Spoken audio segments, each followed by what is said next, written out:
Hello students, अपन ने पढ़ा था एल्किल एलाइड के क्लासिफिकेशन वगैरह, फिर उनका नोमेनक्लेचर, उनकी GMP general method of preparation पढ़ ली थी। आज की जो अपनी क्लास रहेगी वो रहेगी physical properties, halogen derivative, halogen derivatives में फिजिकल प्रॉपर्टीज, फिजिकल प्रॉपर्टीज भौतिक गुणधर्म, भौतिक गुणधर्म। अगर मैं आपको बताऊं फिजिकल प्रॉपर्टीज, तो फिजिकल प्रॉपर्टीज भौतिक गुणधर्म किसी पदार्थ के ऐसे गुणधर्म जिनको अपन अपनी आंखों वगैरह से सामने देख के बता सकते हैं कि उसमें खुशबू कैसी आ रही है, उसका रंग कैसा है, उसका वो ठोस है, गैस है या द्रव है, उसमें गंध कैसी आ रही है, जल में विलय है, कार्बनिक विलायकों में विलय है। तो ये जो प्रॉपर्टीज होती है किसी भी पदार्थ की, उनको अपन अपने मतलब देख के जो बता सकते हैं, उसका गलनांक क्वथनांक क्या है, उसका तापमान कितना है, वो ठोस द्रव किस गैस किस अवस्था में रहता है। तो ये जो प्रॉपर्टीज होती है उसकी, वो क्या कहलाती है बेटा? भौतिक गुणधर्म। क्या कहलाते हैं बेटा? भौतिक गुणधर्म। अब एल्किल एलाइड की बात करते हैं तो एल्किल एलाइड क्या होते हैं? ये वैसे तो रंगीन होते हैं, लेकिन मेथिल ब्रोमाइड और मेथिल आयोडाइड सूर्य के प्रकाश में क्या होते हैं? पीले पड़ जाते हैं। एल्किल एलाइड, फिर आगे अगर बात करें तो एल्किल एलाइड, एल्काइल हैलाइड जल में अविलय।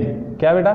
जल में अविलय, मतलब जल में अविलय होते हैं। जल में अविलय, जल में क्या होते हैं? घुलते नहीं है, परंतु कार्बनिक विलायकों में क्या होते हैं? विलय होते हैं। कार्बनिक विलायकों में क्या होते हैं बेटा? विलय होते हैं। कार्बनिक विलायक जैसे आपके क्या होता है? क्लोरोफॉर्म, CCl4, एसीटोन, बेंजीन, ये कार्बनिक विलायक होते हैं जिनमें ये क्या होते हैं बेटा? विलय होते हैं। फिर इसकी अगर बात करते हैं, मोस्ट इंपॉर्टेंट चीज वो होती है क्वथनांक।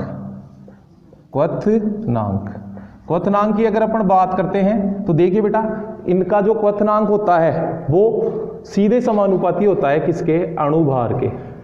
किसके समानुपाती होता है बेटा? अणुभार के। मतलब क्वथनांक में डिपेंड करता है कि उसका, उस एल्किल हैलाइड का अणुभार कितना है, उसके अकॉर्डिंग उसका क्वथनांक होता है। अब देखिए क्वथनांक में, इनका जो क्वथनांक होता है, इनके समान अणुभार वाले हाइड्रोकार्बन से क्या होता है बेटा? ज्यादा होता है, क्योंकि अपन ने पढ़ा था ये हल्के से क्या होते हैं? ये ध्रुवीय प्रकृति के होते हैं। एल्किल हैलाइड हमने पढ़ा था कि ये ध्रुवीय प्रकृति के होते हैं। अतः इनका जो क्वथनांक होता है वो समान अणुभार वाले हाइड्रोकार्बन से क्या होता है बेटा? ज्यादा होता है। इनका क्वथनांक समान अणुभार वाले हाइड्रोकार्बन, मतलब एल्केन, एल्कीन, एल्काइन, हाइड्रोकार्बन से ज्यादा होता है। अब जैसे अगर अपन बात करते हैं CH3F, CH3Cl, CH3Br और CH3I, तो अगर समान एल्किल समूह हो तो फ्लोरीन से आयोडीन की तरफ जाने पर क्या होता है? इनका जो क्वथनांक है उसका मान क्या होता है बेटा? बढ़ता है, क्योंकि आपको पता है फ्लोरीन से आयोडीन पर जाने पर अणुभार में क्या होती है? वृद्धि होती है। उनके अणुभार में क्या होती है? वृद्धि होती है। अब देखो बेटा, जैसे अगर अपन बात करते हैं समावेवी एल्किल हैलाइड में, समावेवी एल्किल हैलाइड में बहुत इंपॉर्टेंट, समावेवी एल्किल हैलाइड में बहुत इंपॉर्टेंट है ये समावेवी एल्किल हैलाइड में क्वथनांक का क्रम बहुत इंपॉर्टेंट। अगर मैं कहूं RBSc राजस्थान बोर्ड के अकॉर्डिंग बहुत इंपॉर्टेंट है, 2K21, मतलब 2021 में इसके ऐसे क्वेश्चन के आने के चांसेज हैं। आपको पता है कि अणुभार बढ़ने के साथ क्वथनांक में क्या होती है? वृद्धि होती है। परंतु समावेवियों में या और भी देखें तो किसी भी यौगिक में उसके अगर शाखन, मतलब उसमें श्रृंखलाओं की क्या होती है, मतलब साइड चेन की, ब्रांच की अगर वृद्धि होती है तो उसके क्या होता है? क्वथनांक में क्या हो जाती है? कमी हो जाती है। जैसे अगर अपन बात करते हैं आपके पास CH3, CH2, CH2, CH3, ये क्या है बेटा? एन ब्यूटेन, सॉरी CH2Cl, ये वो तो एन-ब्यूटेन था, वो ये क्या है? 1-क्लोरोब्यूटेन। ये क्या है बेटा? 1-क्लोरोब्यूटेन या ब्यूटिल क्लोराइड। और अगर अपन बात कर रहे हैं CH3, CH, CH3 CH2Cl। तो ये आपके पास क्या है बेटा, 1 क्लोरो ब्यूटेन, और ये क्या है 2 मेथिल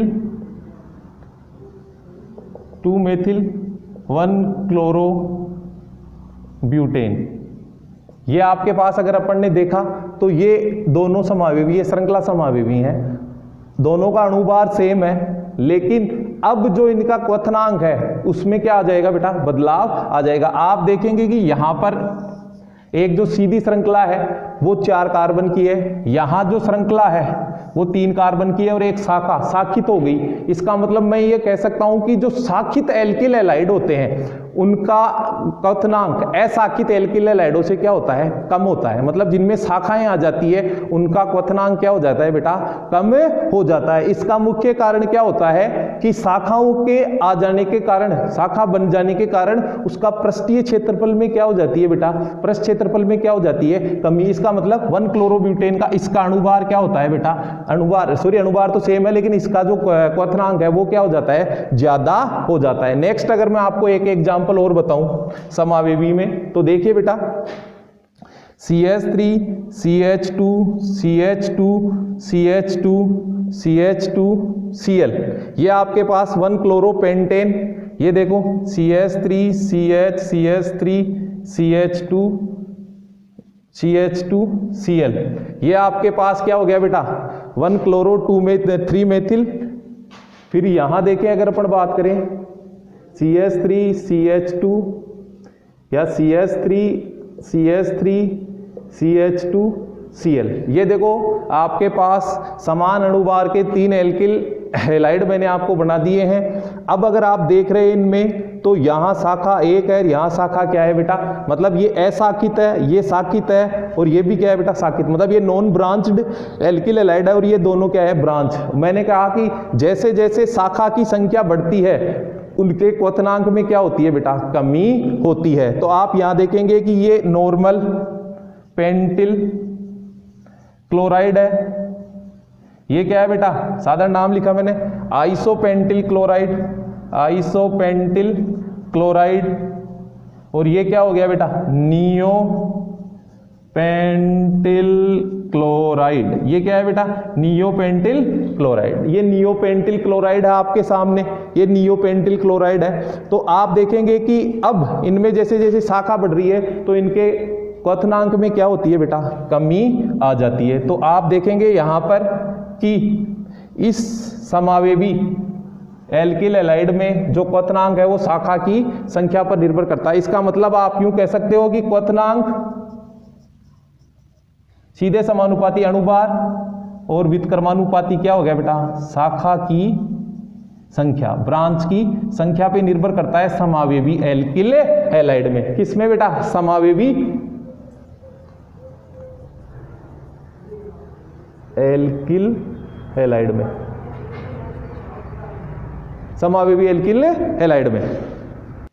तो ये तो थी इनकी भौतिक गुणधर्म थे। अब देखो अपन आगे पढ़ेंगे अपन फिजिकल प्रॉपर्टी, रासायनिक गुणधर्म की, मतलब एल्किल हैलाइड या हेलो एल्केन कौन कौन से रासायनिक गुणधर्म दर्शाते हैं। तो एल्किल हैलाइड मुख्य रूप से 4 प्रकार की अभिक्रियाएं दर्शाते हैं, 4 प्रकार की केमिकल रिएक्शंस शो करते हैं। देखिए बेटा, सबसे पहले इसमें है न्यूक्लियोफिलिक सब्स्टिट्यूशन रिएक्शन, नाभिक स्नेही प्रतिस्थापन अभिक्रियाएं। न्यूक्लियोफिलिक सब्स्टिट्यूशन रिएक्शन नाभिक स्नेही प्रतिस्थापन अभिक्रियाएं दर्शाते हैं। दूसरी होती है इलिमिनेशन रिएक्शन, विलोपन अभिक्रियाएं। कौन सी, इलिमिनेशन, जिसमें अपन पढ़ेंगे सेटजेफ का नियम वगैरह, हाफमान नियम, ये पढ़ेंगे। फिर तीसरे प्रकार की जो रिएक्शन होती है, रिएक्शन विथ मेटल्स, धातुओं के साथ अभिक्रिया करके कौन से उत्पादों का निर्माण करती है। और चौथी अभिक्रिया है बेटा रिडक्शन। तो इन दोनों में से अगर अपन बात करें, सारी इसकी इंपॉर्टेंट अभिक्रियाएं होती है, और मेनली इसके जो फर्स्ट जो रिएक्शनें होती हैं वो बहुत इंपॉर्टेंट होती है, और वो इनकी अगर कह सकता हूं टिपिकल रिएक्शन, एल्किल हैलाइड की जो टिपिकल रिएक्शन होती है वो एसएन रिएक्शन ही होती है, सब्स्टिट्यूशन न्यूक्लियोफिलिक। अब देखो अगर अपन बात करते हैं तो सबसे पहले अपन पढ़ेंगे न्यूक्लियोफिलिक सब्स्टिट्यूशन, नाभिक स्नेही प्रतिस्थापन, nucleophilic substitution, nucleophilic substitution. Nucleophilic substitution reaction, first of all अपन इसी को पढ़ेंगे, क्या होती है सब्स्टिट्यूशन, नाभिक स्नेही प्रतिस्थापन, नाभिक स्नेही प्रतिस्थापन, सबसे पहले इसी को पढ़ेंगे अपन। तो देखो बेटा, नाभिक स्नेही प्रतिस्थापन अभिक्रियाएं क्या होती है? Alkyl halide. एल्किल हैलाइड क्या होता है? RX। ब्रीफली एक बार आपको थोड़ा सा बता रहा हूं मैं, फिर इसके डिटेल में अपन पढ़ेंगे। RX मतलब एल्किल हैलाइड, कोई भी एल्किल हैलाइड हो गया RX में किसी भी न्यूक्लियोफाइल द्वारा, न्यूक्लियोफाइल क्या होते हैं? न्यूक्लियोफाइल वो स्पीशीज होती है जो इलेक्ट्रॉन्स क्या होती है? रिच होती है, जिनका ऑक्टेट कंप्लीट होता है, जिन पर लोन पेयर ऑफ इलेक्ट्रॉन्स हो सकते हैं, या वो लुईस बेस हो सकता है। तो ये ऐसी स्पीशीज क्या होती है? न्यूक्लियोफाइल्स होते हैं। न्यूक्लियोफाइल्स, कोई भी न्यूक्लियोफाइल्स क्या करेगा बेटा? न्यूक्लियोफिलिक सब्स्टिट्यूशन, न्यूक्लियोफिलिक प्रतिस्थापन, नाभिक स्नेही प्रतिस्थापन। तो किसी नाभिक स्नेही द्वारा एल्किल हैलाइड के, किसी नाभिक स्नेही द्वारा एल्किल हैलाइड के प्रतिस्थापन करना, मतलब एल्किल हैलाइड का प्रतिस्थापन, एल्किल हैलाइड के हेलोजन का प्रतिस्थापन, नाभिक स्नेही द्वारा हेलोजन का प्रतिस्थापन। इसीलिए इसे क्या कहते हैं बेटा? नाभिक स्नेही प्रतिस्थापन। मतलब नाभिक स्नेही द्वारा प्रतिस्थापन, सब्स्टिट्यूशन हो जाना उसका, मतलब उसका स्थान बदल जाना। किसके द्वारा? नाभिक स्नेही। तो या आपके पास RNU प्लस X-। तो ये हेलोजन हट गया यहां से, किसके द्वारा? नाभिक स्नेही के द्वारा। तो ये जो अभिक्रियाएं होती है इन्हें क्या कहते हैं बेटा अपन? नाभिक स्नेही प्रतिस्थापन। ये इसकी टिपिकल अभिक्रियाएं, मतलब ये इसकी प्रारूपिक अभिक्रियाएं होती है। मतलब जब भी एल्किल हैलाइड होते हैं, मतलब ये अभिक्रियाएं मेनली दर्शाते हैं। अब देखो दूसरी, अगर इसमें बात करें तो जो आपके पास इन अभिक्रियाओं को SN रिएक्शन कह देते हैं। क्या कहते हैं बेटा? SN reaction. छोटे से शब्दों में इनको क्या कह देते हैं बेटा? SN reaction. ये अभिक्रियाएं दो प्रकार की होती है। कितने प्रकार की होती है बेटा? दो प्रकार की। एक तो होती है SN1 और एक और होती है क्या बेटा? SN2। एक तो होती है SN1 और एक होती है बेटा SN2। अब अपन डिटेल से पढ़ेंगे कि SN1 क्या होती है और SN2 क्या होती है। अब SN अभिक्रियाएं अपने पास दो प्रकार की हैं। तो सब first of all upon start करेंगे SN1 रिएक्शन। कौन सी पढ़ेंगे बेटा? SN1 reaction. SN1 जो रिएक्शन होती है उसकी फुल फॉर्म होती है substitution nucleophilic unimolecular reaction. Substitution nucleophilic unimolecular. S मतलब सब्स्टिट्यूशन,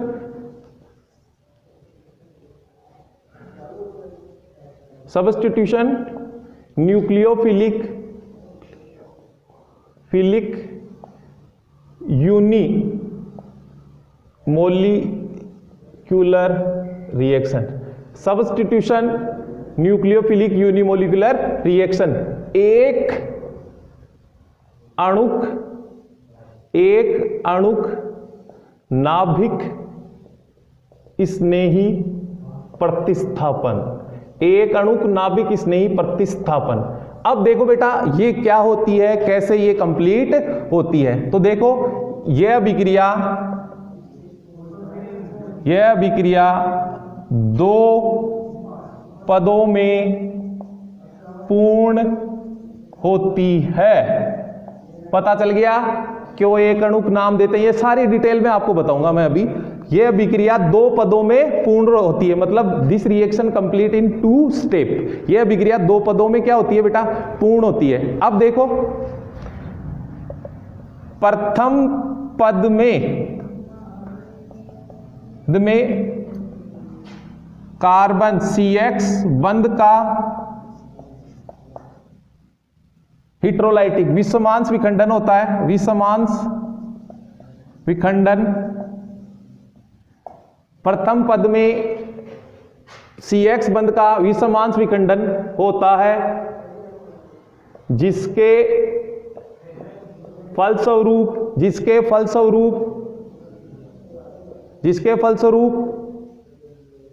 मध्यवर्ती कार्बोकेटाइन प्राप्त होता है। मध्यवर्ती कार्बोकेटाइन प्राप्त होता है। CX बंध का विषमांश विखंडन होता है, जिसके फलस्वरूप मध्यवर्ती कार्बोकेटाइन प्राप्त होता है। और ये जो पद होता है ये RDS मतलब वेग निर्धारक पद, वेग निर्धारक रेट डिटरमाइनिंग स्टेट, वेग निर्धारक पद होता है। कौन सा होता है बेटा? ये वेग निर्धारक पद होता है। ये जो होता है आपके पास कौन सा पद होता है बेटा? वेग निर्धारक पद होता है। मतलब ये अभिक्रिया की स्पीड का निर्धारण करता है। अब देखिए CH3 और X। ये मैंने एक तृतीयक एल्किल हैलाइड ले लिया बेटा। कौन सा ले लिया बेटा? तृतीयक एल्किल हैलाइड ले लिया। ये अभिक्रिया का प्रथम पद, फर्स्ट स्टेप बता रहा हूं, 2 स्टेप में पूर्ण होती है। फर्स्ट स्टेप इसका, और ये होता है स्लो, धीमा। धीमा है, यहां लिख दिया मैंने RDS, रेट डिटरमाइनिंग स्टेज। ये CX बंध का विखंडन होता है। किसका होता है बेटा? C कार्बन हेलोजन बंध का क्या होता है? विखंडन होता है। तो इस बंध का जो विखंडन होता है, इसके फलस्वरूप कार्बोकेटाइन का क्या होता है बेटा? निर्माण। किसका निर्माण होता है बेटा? कार्बोकेटाइन का। कार्बोकेटाइन का मतलब होता है जब किसी कार्बन पर धनावेश उपस्थित होता है तो उस कार्बन को क्या कहते हैं आप?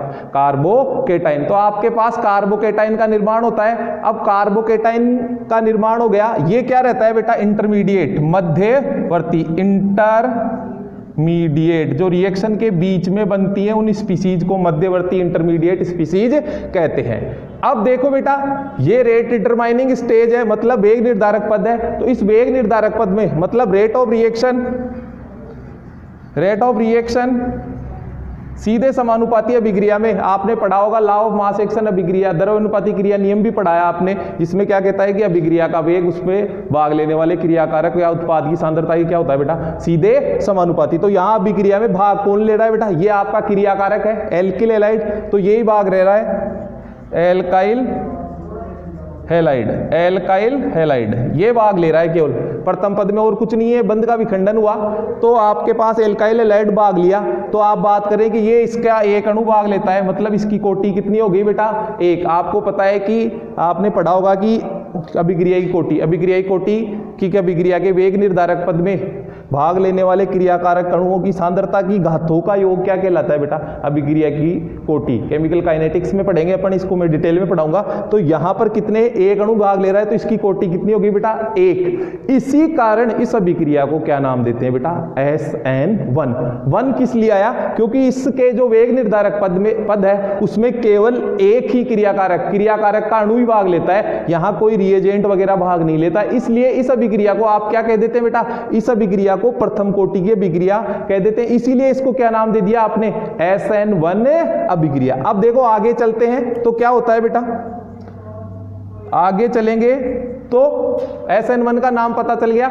अब देखो आपके पास जो मध्यवर्ती बना हुआ है, ये मध्यवर्ती क्या है बेटा? कार्बोकेटाइन है। ये मध्यवर्ती कार्बोकेटाइन है, इस पर कोई भी नाभिक नहीं आपका कुछ भी हो सकता है। OH माइनस हो सकता है, साइनाइड माइनस हो सकता है, NC माइनस हो सकता है, या जो भी है आप जिसको मतलब रिएजेंट को जो काम में ले रहे हो वो रिएजेंट। यहां पर अगर मैं बात कर लूं कि OH माइनस, क्या ले लिया बेटा मैंने? OH माइनस काम में ले लिया। OH माइनस काम में ले लिया तो ये OH माइनस क्या करेगा? ये रिएक्शन का जो पद है, अब ये सेकंड स्टेप है बेटा, और ये होती है फास्ट है। इसका मतलब रेट डिटरमाइनिंग नहीं होगी, क्योंकि धीमी गति की अभिक्रियाएं वाला ही जो पार्ट होता है वही रेट डिटरमाइनिंग होता है। तो ये इस पर क्या करता है बेटा? अटैक करता है। ये इस पर अटैक करता है तो क्या होगा?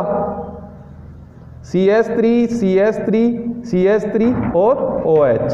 आपके पास टर्सरी तृतीयक एल्कोहल 3 डिग्री एल्कोहल का क्या हो गया बेटा? निर्माण हो गया। किसका निर्माण हो गया बेटा? तृतीयक एल्कोहल का निर्माण हो गया। अब देखो अगर मैं संपूर्ण अभिक्रिया को लिखूंगा तो बेटा क्या लिखूंगा? संपूर्ण रिएक्शन, कंप्लीट संपूर्ण रिएक्शन। तो आपके पास तृतीयक एल्काइल हैलाइड लिया आपने Cl प्लस यहां ले लिया KOH, और कैसा KOH लेंगे बेटा? जलीय एक्वस KOH, क्योंकि ये क्या होता है? कम क्षारीय होता है। जलीय KOH क्या होता है बेटा? बेसिसिटी इसकी क्या होती है? कम। क्योंकि अगर अपन यहाँ पे जलीय न लेकर KOH लेते हैं तो वो क्या हो जाएगा?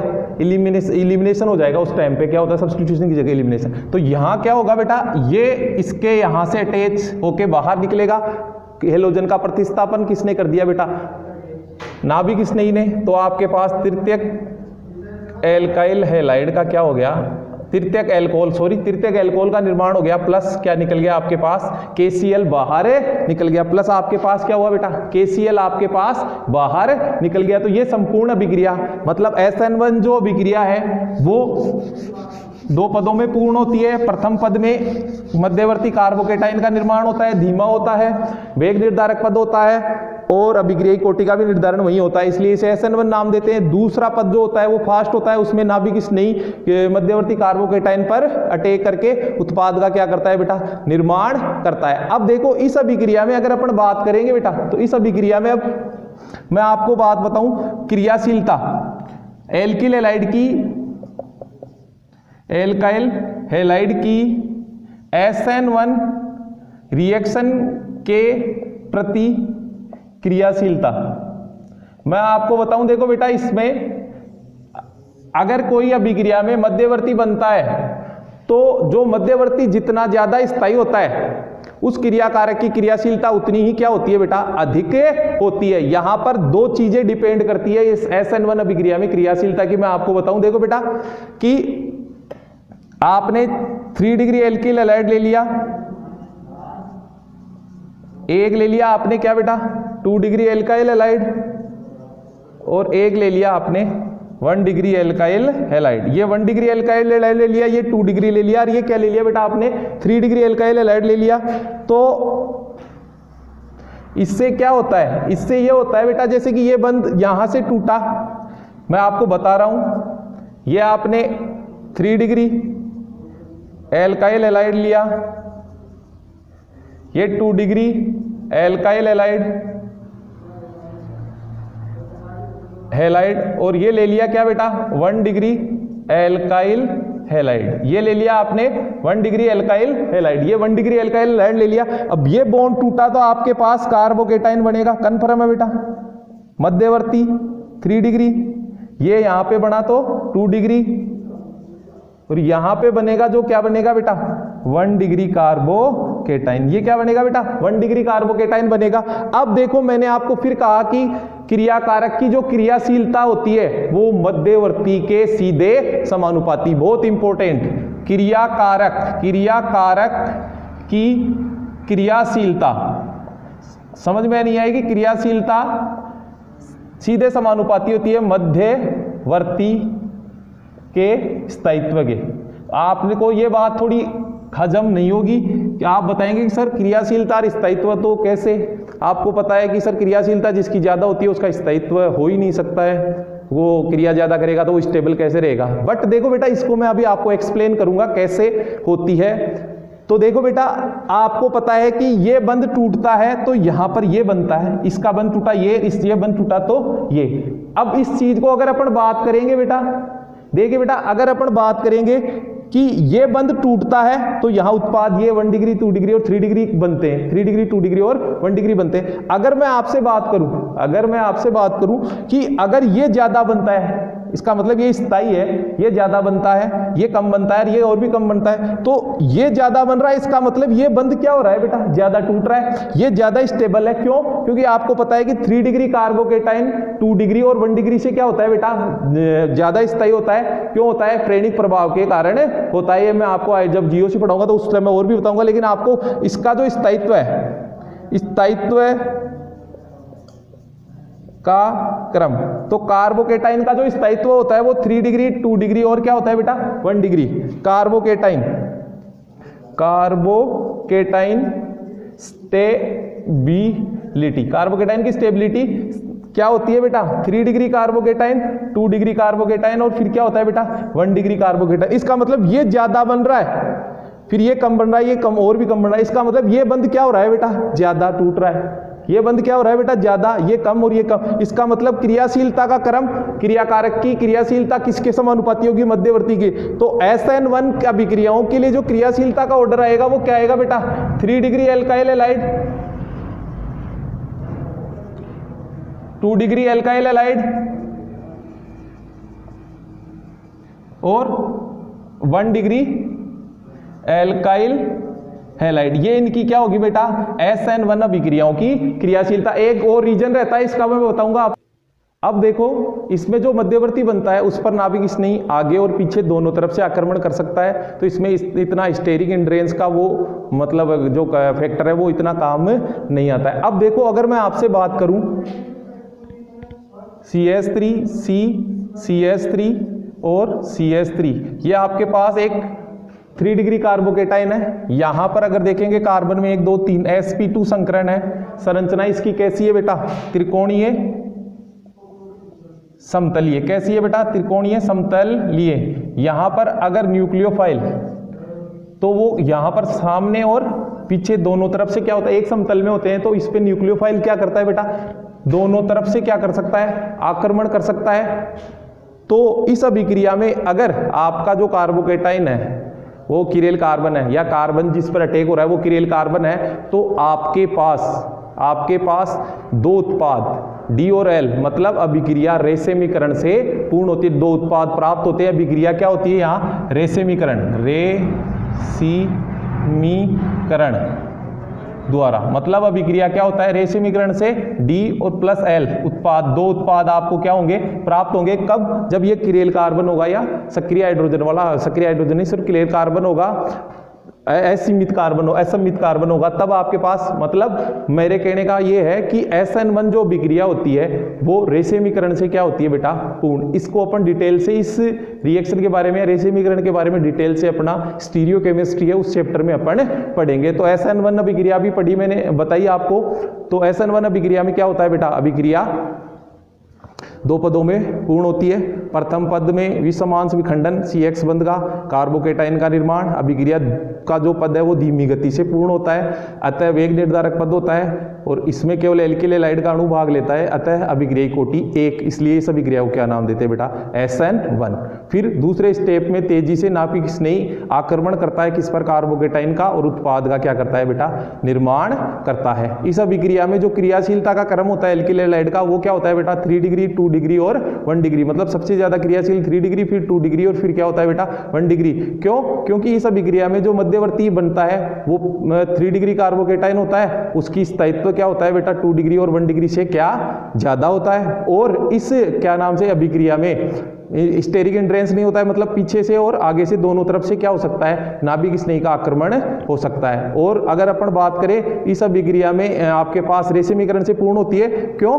क्योंकि इस अभिक्रिया में नाभिक स्नेही का जो आक्रमण है वो किरेल कार्बन, अगर किरेल सेंटर हो तो किरेल सेंटर पर आगे और पीछे से दोनों तरफ से होके आपके पास त्रिविम समाविवी के डी और एल रूप प्राप्त होते हैं। अर्थात अभिक्रिया क्या होती है? रेसेमीकरण से क्या हो जाती है? पूर्ण हो जाती है। तो ये था अपने SN1 अभिक्रियाएं।